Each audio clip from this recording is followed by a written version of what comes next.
కొన్ని కారణాలు ఉన్నాయి. ఎందుచేత మనం ఎంటీఎస్ ఇక్కడ ఇంప్లిమెంట్ చేయట్లేదు అంటే government commitment is really good.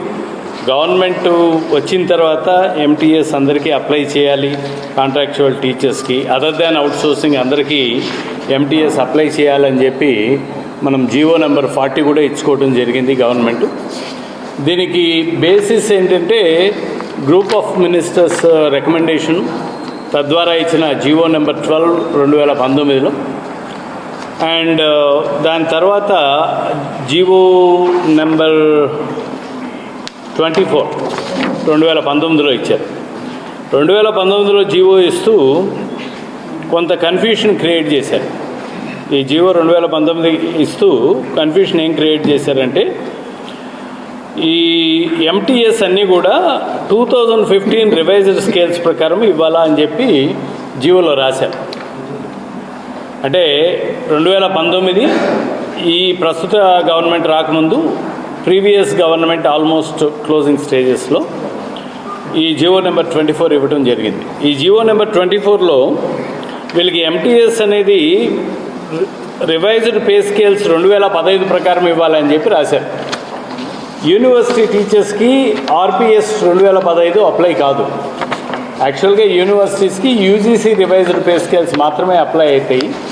So అక్కడ మీమాంస డైలమా ఏమొచ్చిందంటే ఇది యూనివర్సిటీస్కి ఎలా అప్లై చేయాలని చెప్పి మీమాంస ఉండింది. అంటే యూనివర్సిటీస్కనే కాదు యూజీసీ పే స్కేల్స్ డ్రా చేసే వాళ్ళకి ఎలా అప్లై చేయాలి.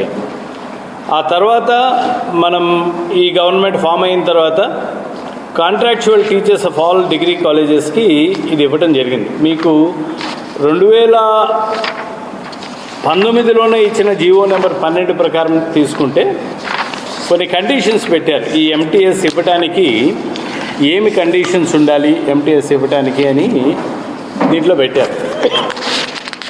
ఇందులో ఏం కండిషన్ చెప్పారంటే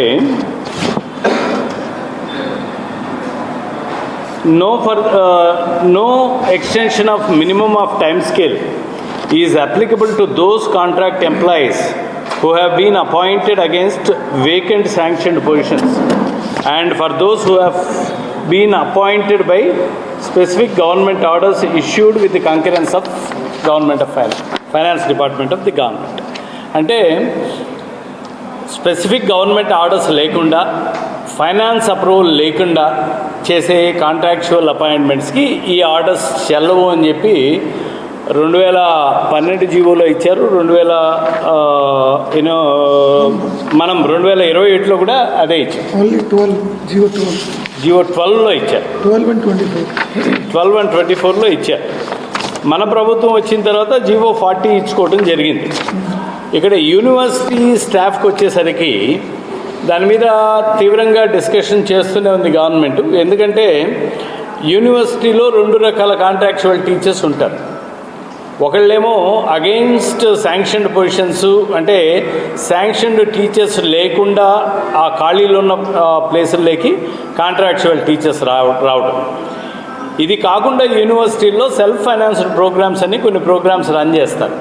ఆ సెల్ఫ్ ఫైనాన్స్డ్ ప్రోగ్రామ్స్కి గవర్నమెంట్ శాంక్షన్ ఉండదు టీచర్స్కి, కానీ ఆ స్టూడెంట్స్ కట్టే డబ్బుల్లోనే ఈ టీచర్స్ యొక్క శాలరీస్ మీట్ కావాల్సి వస్తుంది. కాబట్టి అవి అగెయిన్స్ట్ శాంక్షన్ వేకెన్సీస్ కాకుండా కొన్ని యూనివర్సిటీ క్రియేట్ చేసుకున్న కాంట్రాక్చువల్ అపాయింట్మెంట్స్ అవన్నీ కూడా. సో ఇక్కడ మొత్తంగా ఇవాళ ఆల్ 16 యూనివర్సిటీస్లో మనం తీసుకుంటే 2100 మంది కాంట్రాక్చువల్ టీచర్స్ ఉన్నారు. ఈ 2100 మంది 2100 కాంట్రాక్ట్ టీచర్స్లో ఎవరు అగెయిన్స్ట్ శాంక్షన్ పోస్టులు ఉన్నారు, ఎవరు సెల్ఫ్ ఫైనాన్స్డ్కి ఉన్నారు అనే క్లియర్ డిమార్కేషన్ లేదు. రెండోది ఏంటంటే ఈ మినిమం టైం స్కేల్ అప్లై చేయడానికి గవర్నమెంట్ అప్రూవల్ ఉండాలి, ఫైనాన్స్ కంకరెన్స్ ఉండాలి, డ్యూలీ కండక్టెడ్ రిక్రూట్మెంట్ అయి ఉండాలి, డ్యూలీ అపాయింటెడ్ కమిటీ ద్వారా రిక్రూట్మెంట్ జరిగి ఉండాలి, roster or reservation policy follow అయి ఉండాలి.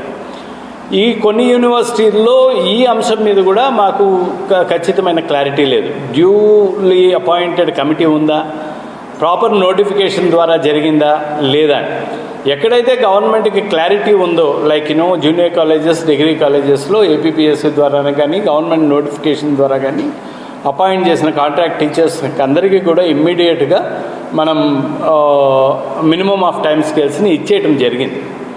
ఇక్కడ ఉన్న కన్ఫ్యూషన్ వల్ల మనం ఈ స్కీమ్ని ఎక్స్టెండ్ చేయలేకపోయినాం, కానీ ఇంకో విధంగా కాదు. రెండోది ఏంటంటే ఈ యూనివర్సిటీ టీచర్స్ యొక్క శాలరీ వేరియేషన్స్ గురించి కూడా కొన్ని చోట్ల డిస్కషన్ జరుగుతున్నాయి. కాబట్టి మనం ఈ మధ్యనే అంటే గత 2-3 నెలల్లో ఆదికవి నన్నయ్య యూనివర్సిటీలో, జేఎన్టీయూ కాకినాడలో, జేఎన్టీయూ అనంతపురంలో మొన్నే జరిగిన అంటే లాస్ట్ వీక్ జరిగిన ఎగ్జిక్యూటివ్ కౌన్సిల్ మీటింగ్లో వీళ్ళందరి శాలరీస్ని ఇప్పుడు ఉన్న ఎగ్జిస్టింగ్ శాలరీస్ నుంచి 39,000 వరకు మనం పెంచడం జరిగింది. ఆల్రెడీ డెసిషన్ తీసుకోను. ఈ శాలరీ ఎన్హాన్స్మెంట్ డెసిషన్ అనేది గవర్నమెంట్ కాదు, ఎగ్జిక్యూటివ్ కౌన్సిల్స్ తీసుకుంటున్నాయి. కాబట్టి ఈ ఎగ్జిక్యూటివ్ కౌన్సిల్స్ మీట్ అయినప్పుడు విత్ ప్రాపర్ జస్టిఫికేషన్ వచ్చినప్పుడు మనం ఎన్హాన్స్ చేయడానికి మనం వెనక్కి వెళ్ళట్లేదు. ఇదే క్రమంలో కొన్ని లీగల్ ఇష్యూస్ కూడా డెవలప్ అయ్యాయి. ఆ లీగల్ ఇష్యూస్ గురించి నేను మన సతీష్ చంద్ర గారిని కొద్దిగా ఎక్స్ప్లెయిన్ చేయమని చెప్పి కోరుకుంటున్నాను. లీగల్ ఇష్యూస్ ఏమిటంటే some of them have gone to court. So matter is sub జుడిస్. So when the matter is sub జుడిస్, కోర్టులో ఉన్నప్పుడు మనం నిర్ణయం తీసుకోలేము. కోర్టు మ్యాటర్ సెటిల్ అయ్యే వరకు మనము పెంచడము అనేది కుదరదు. కాబట్టి ఇది ఒక problem we are facing. We are willing to increase their salary. దాంట్లో ఇబ్బంది ఏం లేదు. జీతాలు అందరికీ నిజంగా చెప్పాలంటే ఒకే రకంగా చేయాలని ఉంది. ఇప్పుడు కూడా 40,000 కూడా ఇస్తున్నాం మనం జీతాలు. 40 కూడా ఇవ్వచ్చు, కానీ ఈ ప్రాబ్లమ్స్ వస్తాయి మనకి, కోర్టు లిటిగేషను ఇట్లాంటివి. కానీ 40 ఇచ్చినప్పటికీ కూడా ఇక్కడ యాడ్ ఇచ్చి duly selection, duly constituted selection committee పెట్టి సెలక్షన్ చేయడం అనేది జరగల. గవర్నమెంట్ పర్మిషన్తో కూడా జరగలేదు. అయినప్పటికీ కూడా వాళ్ళు ఎవరిని మనం తీయలేదు, కంటిన్యూ చేస్తున్నాము. ఇంకోటి వాళ్ళకి భయం ఏమిటంటే ఈ మొన్న ఎయిడెడ్ కాలేజీ స్టాఫ్ వచ్చారు మన దగ్గర. ఎయిడెడ్ కాలేజీ స్టాఫ్ని యూనివర్సిటీ వాళ్ళకి తీసుకుంటే వీళ్ళని పంపిస్తారు అనేది కూడా ఉంది. కానీ అది కరెక్ట్ కాదు. ఎవరిని మనం తీయలేదు. అట్లాంటి భయం అక్కడ కూడా పుట్టించారు. డిగ్రీ కాలేజీలో కూడా, డిగ్రీ కాలేజీలో ఇంచుమించు 700 మంది కాంట్రాక్ట్ లెక్చరర్స్ ఉన్నారు. వాళ్ళు అదే అన్నారు, వీళ్ళు తీసుకుంటే మా ఫ్యూచర్ ఏమిటి? ఒక్కరిని కూడా తీయలేదు. అక్కడ కూడా అందరినీ ఎక్కడ ఉంచుతున్నాము, ఇక్కడ కూడా యూనివర్సిటీలో కూడా అందరినీ ఉంచుతాము, ఎవరిని పంపము. దీనివల్ల సో ఏదో లేనిపోని ఎవరొకరు చెప్తారు అబద్ధాలు, దాన్ని వీళ్ళు కూడా నమ్ముతారు. నమ్మి వాళ్ళకేదో యాజిటేషన్ వస్తుంది. That is also not correct. Will continue them. In fact మనకి ఇంచుమించు 700-800 మంది వచ్చారు ఎయిడెడ్ స్టాఫ్ నుంచి. దెన్ వాటిలో only 300 people are eligible for university service. మిగతా వాళ్ళకి ఎలిజిబిలిటీ లేదు. బికాజ్ యూనివర్సిటీలో ఉద్యోగం పొందాలంటే డెప్యుటేషన్ కావచ్చు, అబ్జార్ప్షన్ కావచ్చు, పిహెచ్డి అయి ఉండాలి. Net select are PhD. So వీళ్ళకి నెట్ సెలెక్ట్ ఉండదు కాబట్టి పిహెచ్డి కంపల్సరీ. సో పిహెచ్డి ఉన్నవాడు ఇంచుమించు 300 మంది ఉన్నారు. సో 300 మంది అక్కడ అబ్జర్వ్ చేయడము, దానివల్ల ఈ 2100 మందిని తీస్తారేమో, అది జరగదు. వీళ్ళు ఉంటారు. దాంట్లో యూనివర్సిటీ ఆఫ్ చేసిన వాళ్ళు కూడా తక్కువ ఉన్నారు సార్, 300లో కూడా. అందరూ అయినా కూడా ఇబ్బంది ఎవరికి జరగదు. ఇంకోటి, ఇప్పుడు జాబ్ క్యాలెండర్లో 2000 మంది మనం యూనివర్సిటీస్లో రిక్రూట్ చేయబోతున్నాము కొత్తగా అసిస్టెంట్ ప్రొఫెసర్స్ని. So this 2000 people we're going to recruit in the month of February as per the job calendar. So actually యూనివర్సిటీలో వేకెన్సీస్కి ఉన్న వేకెన్సీస్కి ఇంచుమించు రిక్రూట్మెంట్ జరుగుతుంది. Okay, that too we will do in a totally transparent manner through the written test and all APPSC ద్వారా.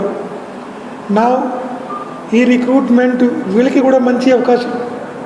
Contract teachers ఎవరైతే ఉన్నారో వాళ్ళు కూడా ఆ రిక్రూట్మెంట్లో పాల్గొనలో they can also participate and they can also compete. It's a good opportunity to become regular teachers. So they should take advantage of the government offer of these 2000 jobs. They are regularization of the contract staff. You know, there is a Act of 94. Act of 94 ప్రకారం contract స్టాఫ్ని ఎక్కడైనా దేశంలో, ఆంధ్ర రాష్ట్రంలోనే కాదు, ఎక్కడైనా regularise చేయడానికి లేదు. దానికి సుప్రీంకోర్టులో కూడా ఇప్పుడు రీసెంట్ జడ్జ్మెంట్స్ కూడా వచ్చాయి చాలా. మొన్ననే ఒక సుప్రీంకోర్టులో ఒక జడ్జ్మెంట్ వచ్చింది కి no government is competent to regularise the contract staff. They are saying government vacancy ఉన్నప్పుడు అడ్వర్టైజ్మెంట్ ఇవ్వాలా, అందరికీ సమాన అవకాశాలు కల్పించాలి, అందరూ ఎలిజిబుల్ క్యాండిడేట్స్ పాల్గొని రిక్రూట్మెంట్లో అపేర్ కావాలి. ఎవరికి సెలక్షన్ వస్తుందో మెరిట్ ప్రకారం, రూల్ ఆఫ్ రిజర్వేషన్ ప్రకారం వాళ్ళకి వస్తుంది. So this is the policy. Supreme Court judgment ఉంది. మన రాష్ట్రంలో 93లో యాక్ట్ వచ్చింది. యాక్ట్ కూడా ఇప్పటిది కాదు. సో ఎవరికి కూడా అది వాళ్ళు, but at the same time we are taking care of them. ఇప్పుడు మా యూనివర్సిటీలో అవుట్ సోర్సింగ్ కింద స్టాఫ్ ఉన్నారు. అంతకుముందు అవుట్ సోర్సింగ్ వాళ్ళకి ఇది ఏజెన్సీస్ ఉండేది.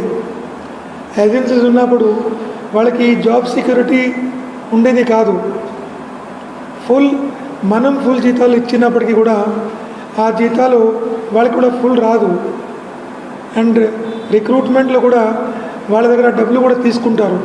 కానీ ఈరోజు అవుట్ సోర్సింగ్ స్టాఫ్ ద్వారా, అవుట్ సోర్సింగ్ కార్పొరేషన్ ద్వారా అందరినీ యూనివర్సిటీల్లో ఉన్న అవుట్ సోర్సింగ్ స్టాఫ్ని కూడా కార్పొరేషన్ ద్వారా తీసుకొచ్చాము. ఎవరిని తీయలేదు, ఒక్కరిని కూడా. అందరికీ జీతాలు నెలవారీగా కార్పొరేషన్ ద్వారా వాళ్ళ అకౌంట్లో పడతాయి. ఒక న్యాయపైసా కట్ ఎవరు కూడా చేయడానికి లేదు. దీనివల్ల ఏమొచ్చింది, వాళ్ళకి ఒక రెస్పెక్టబిలిటీ వచ్చింది, తర్వాత దట్ సెక్యూరిటీ వచ్చింది, ఉద్యోగ భద్రత అది వచ్చింది. సో వాళ్ళకి ఇవ్వాల్సిన ప్రొవిడెంట్ ఫండ్, ఈఎస్ఐ అన్నీ కూడా వర్తిస్తున్నాయి. సో దాట్ ఆల్సో యూనివర్సిటీలో ఉన్న outsourcing staff, contract staff అందరినీ we're taking care of them.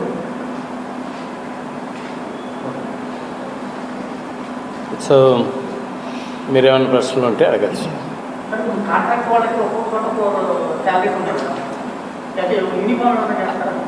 అదే కదా, ఇప్పుడు ఆ డిఫరెన్స్ శాలరీస్ అన్నది చాలా ఏళ్ల నుంచి నడుస్తుంది. ఈరోజు వచ్చిన సమస్య కాదు అది. గత 7-8 ఏళ్ళుగా ఈ ఒక విధంగా చెప్పాలంటే 9 ఏళ్ళుగా జరుగుతున్న ప్రక్రియ. కొన్ని యూనివర్సిటీస్ ఎగ్జిక్యూటివ్ కౌన్సిల్స్లో పెంచుకోవడం, కొన్ని యూనివర్సిటీస్ తగ్గించుకోవడం జరిగింది. నేను అదే చెప్పాను ఇందాక. మనం సారు స్పెషల్ సిఎస్ గారు దీని మీద కరెక్ట్ ఫోకస్ పెట్టారు. గవర్నమెంట్ డైరెక్షన్ కూడా క్లియర్గానే ఉంది. వీలైనంత వరకు వాళ్ళకు బెనిఫిట్ చేయండి. మనము ఈక్వలైజింగ్ ప్రక్రియ ఆల్రెడీ మొదలు పెట్టాం. ఆదికవి నన్నయ్యలో మొన్న చేసాం, జేఎన్టీయూ కాకినాడకి చేసాం, జేఎన్టీయూ అనంతపూర్ ఎగ్జిక్యూటివ్ కౌన్సిల్లో చేసాం. ఎగ్జిక్యూటివ్ కౌన్సిల్ మీటింగ్స్ జరుగుతుండగానే వాటిల్లో ఇది తీసుకొని వస్తున్నాం. It's not that we are not doing it. కాకపోతే సార్ చెప్పినట్లు కొన్ని ఎంటీఎస్ కావాలని కోర్టుల్లో ఛాలెంజ్ చేసిన కేసులు ఉన్నాయి, లీగల్ ఇష్యూస్ ఉన్నాయి. ఇప్పుడు నేను కోర్టులో కేసు ఉండగా దాని మీద ఒక ఎదిమిత్తంగా ఈ డెసిషన్ నేను ఇంత తీసుకోవడానికి కుదరదు కాబట్టి వయా మీడియా డెసిషన్ తీసుకుంటున్నాం. రెండోది ఏంటంటే గవర్నమెంట్ కూడా పెద్ద ఎత్తున రిక్రూట్మెంట్ అంటే దాదాపుగా 2,000 పోస్టులు రెగ్యులర్ బేసిస్లో రిక్రూట్ చేయడానికి జాబ్ క్యాలెండర్ ఇచ్చేసింది. ఎప్పుడు మన ఫిబ్రవరి 2022కి జాబ్ క్యాలెండర్లో అనౌన్స్ చేసేసింది 2,000 అసిస్టెంట్ ప్రొఫెసర్ పోస్టులు. సో అది కూడా one reason, because regular recruitment కూడా జరగబోతుంది కదా, ఇది కూడా ఒక పాయింట్. సో కాంట్రాక్చువల్ టీచర్స్కి డెఫినెట్గా గవర్నమెంట్ పరంగా మాట్లాడాల్సి వస్తే గవర్నమెంట్ ఎంటీఎస్ కట్టుబడి ఉంది. ఇక్కడ కొన్ని విషయాల్లో క్లారిటీ లేకపోవటం, కొన్ని విషయాల్లో కొన్ని పద్ధతులు యూనివర్సిటీలు ఫాలో చేయకపోవడం వల్ల వస్తున్న కన్ఫ్యూషన్ తప్పితే గవర్నమెంట్ పాయింట్ ఆఫ్ వ్యూలో ఎటువంటి ల్యాబ్స్ లేదు. ఈ ఇష్యూస్ని మనం గ్రూప్ ఆఫ్ మినిస్టర్స్ కూడా ప్రజెంట్ చేయడం జరిగింది. వాళ్ళ కన్సిడరేషన్లో కూడా ఉంది. ఇది తొందరలోనే గవర్నమెంట్ ఒక డెసిషన్ తీసుకుంటుంది. అండ్ జీతాలు కూడా మనము తక్కువ కాదు, వాళ్ళకి పెంచాలని మనకు కూడా ఉంది, పెంచుతున్నాము. ఎగ్జిక్యూటివ్ కౌన్సిల్ డిసిజన్స్ ద్వారా పెంచుకుంటూ పోతున్నాము. లీగల్ ఇష్యూస్ లేని చోట్ల ఇబ్బంది ఏం లేదు. మంచిగా good salary will pay and we are paying. ఇంకా